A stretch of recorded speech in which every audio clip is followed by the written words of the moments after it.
Voilà.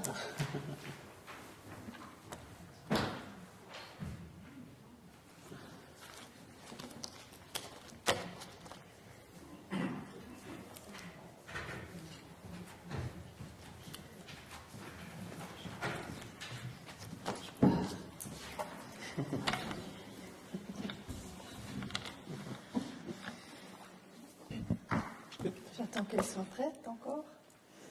Elle s'installe. C'est bon?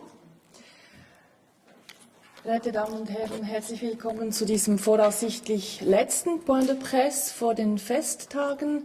Soyez les bienvenus. Wir beginnen heute wie gewohnt mit Patrick Mattis, der Ihnen die aktuelle Lage schildert.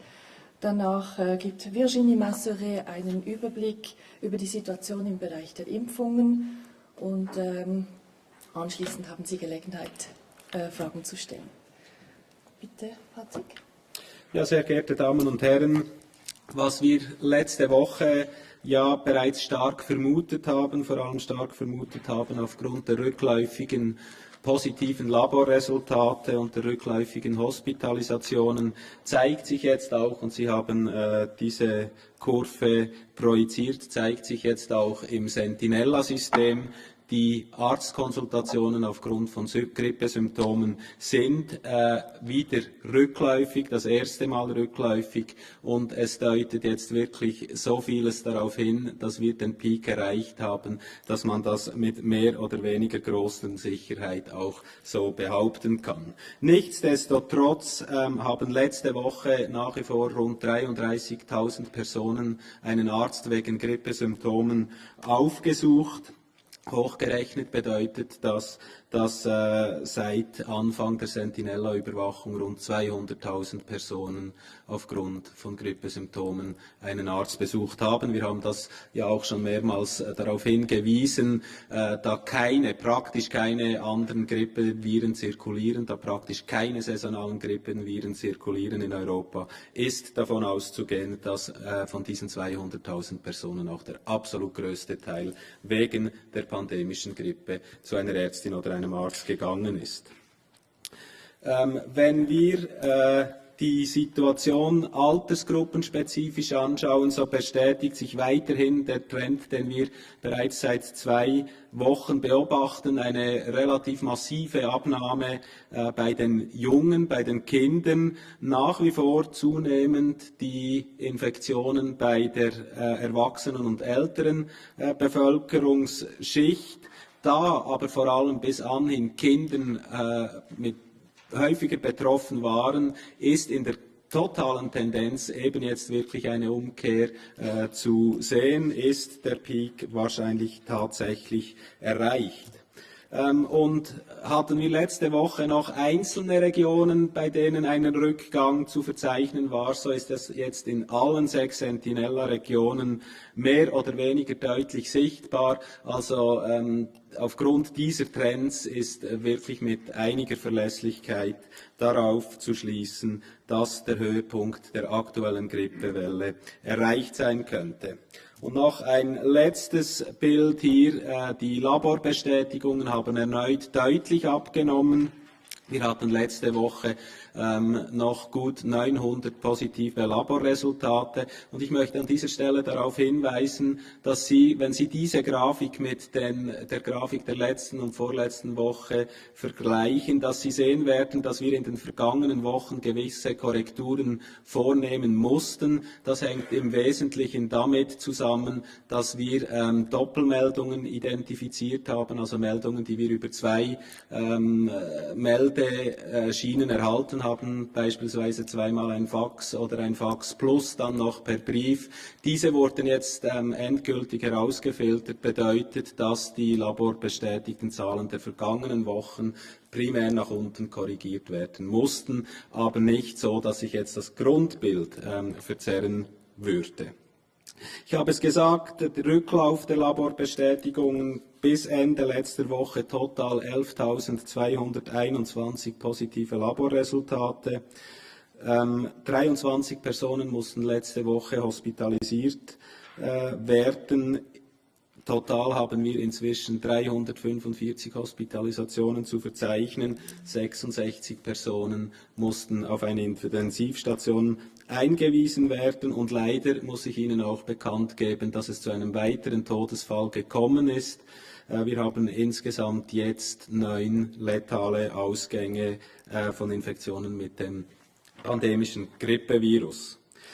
Die Lage weltweit oder vor allem in Europa ein ganz ähnliches Bild in den meisten Ländern zu verzeichnen. Man sieht aber jetzt relativ deutlich ein West-Nord gegenüber Südost-Gefälle, also vor allem die Länder im Nordwesten Europas haben den Peak deutlich hinter sich gebracht. Im Südosten sind die Fallzahlen zum Teil weiter zunehmend. Nordamerika ist durch diesen Pandemiewelle hindurch. In den meisten tropischen Gebieten nimmt die Grippeaktivität ebenfalls ab oder bewegt sich weiterhin relativ stabil auf tiefem Niveau. Das wäre die aktuelle Lage in der Schweiz und ein kleiner Ausblick nach Europa. Je donne la parole à Virginie Massoret. Bonjour. En effet, du côté des vaccinations, on est maintenant à 5 semaines du début de la campagne, puisque dans la plupart des cantons, la vaccination a pu commencer à la mi-novembre. Les estimations que l'on commence à recevoir de la part des cantons donnent des couvertures vaccinales dans la population de l'ordre de 15 à 30%. Ce n'est pas du tout étonnant puisque ce qu'on vise essentiellement, c'est la protection des personnes à risque accru de complications qui constituent environ 15 à 20% de la population. Et également, la vaccination vise aussi les proches de ces personnes à risque accru de complications, essentiellement le personnel de santé, mais aussi les familles. En comparaison internationale, la Suisse est très bien placée. D'autres pays arrivent aussi à des couvertures vaccinales de l'ordre de 10 à 20%, mais surtout, bien qu'on ait commencé avec un peu de retard sur certains pays en Suisse, on est un des premiers pays à pouvoir largement donner la possibilité à tous ceux qui le souhaitent de se faire vacciner, alors que dans d'autres pays, aussi les pays proches autour de nous, le vaccin est encore très rationné et les pays doivent suivre des ordres de priorité pour donner l'accès au vaccin. Pour rappel, en Suisse, on a maintenant mis en circulation 3 millions de doses de vaccins, mais on en a encore en réserve dans les stocks de la Confédération, au total environ 5 millions, et on continue à être livré. Hier, le Conseil fédéral a pris une décision quant à la stratégie concernant les doses commandées en trop. Je vous rappelle que quand on a commandé nos doses de vaccin au mois de juin, on partait du principe qu'il faudrait 2 doses par personne pour atteindre une protection vaccinale adéquate. Ceci était basé sur les expériences avec les vaccins développés pour la grippe aviaire. Or, depuis lors, on sait que pour la majorité des personnes, une dose suffit. Ça dépend de l'âge et du produit. Certaines personnes ont encore besoin de 2 doses.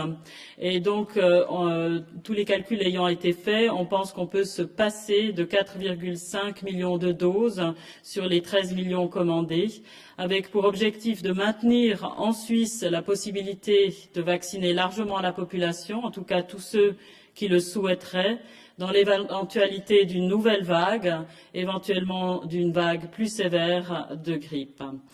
Et deuxièmement, la stratégie implique de faire bénéficier ces 4,5 millions de doses dont on peut se passer, d'en faire bénéficier d'une part les pays défavorisés via l'OMS par un don, comme il avait été prévu dans le cadre de l'initiative Obama, et puis pour une autre partie de la vendre à des pays qui en ont les moyens mais n'ont pas pu en obtenir des firmes, et ces négociations sont maintenant en cours. Comme on l'a entendu, le pic de l'épidémie est dépassé, mais on n'est pas encore du tout à la fin de l'épidémie. Le virus circule encore en Suisse et donc la possibilité de vacciner est maintenue, surtout pour les personnes à risque accru de complications. Il est toujours recommandé de se faire vacciner, bien que dans la plupart des cantons, les centres de vaccination qui avaient été mis en place exprès pour à faciliter l'accès à tous ceux qui le souhaitaient, maintenant peuvent fermer dans la plupart des cantons. S'ils n'ont pas déjà fermé, ils ferment la semaine prochaine. Mais la possibilité de se vacciner est maintenue partout, dans les cabinets médicaux ou dans les hôpitaux ou des centres de vaccination dans les structures de santé. Donc la vaccination reste le moyen sûr et gratuit de se protéger soi-même, mais aussi les personnes vulnérables qui nous entourent et dont on ne sait pas toujours s'il y a des personnes vulnérables dans notre entourage. En étant vaccinés, on les protège aussi. Et les mesures d'hygiène sont toujours aussi de mise. Merci de votre attention. Merci. Wir stehen Ihnen für Fragen zur Verfügung. Bitte. Est-ce qu'on peut avoir le profil de la 9e victime? Est-ce que c'était une personne qui appartenait à un groupe à risque et son âge? Oui, c'est une personne âgée qui appartenait à un groupe à risque, effectivement. Donc pour l'instant, parmi tous les cas hospitalisés, les cas aux soins intensifs et les cas décédés, il n'y a pas de surprise. Ça correspond tout à fait au profil qui a été observé dans d'autres pays. Au niveau de l'âge et des facteurs de risque. Parmi les personnes hospitalisées, environ la moitié n'ont pas de facteurs de risque particuliers et l'âge moyen est autour de 30 ans. Pour les personnes aux soins intensifs, la proportion de personnes sans facteur de risque est plus faible, c'est de l'ordre de 25% qui n'ont pas de facteur de risque et l'âge moyen est un peu plus élevé. Et puis de l'ordre de 45 ans. Et pour les personnes qui décèdent, il n'y en a aucune qui est décédée sans facteur de risque. Et la moyenne d'âge est aussi un peu plus élevée. D'autres questions? Pas de questions. Merci beaucoup et bonne fête. Si on ne se revoit pas avant les fêtes. Merci beaucoup.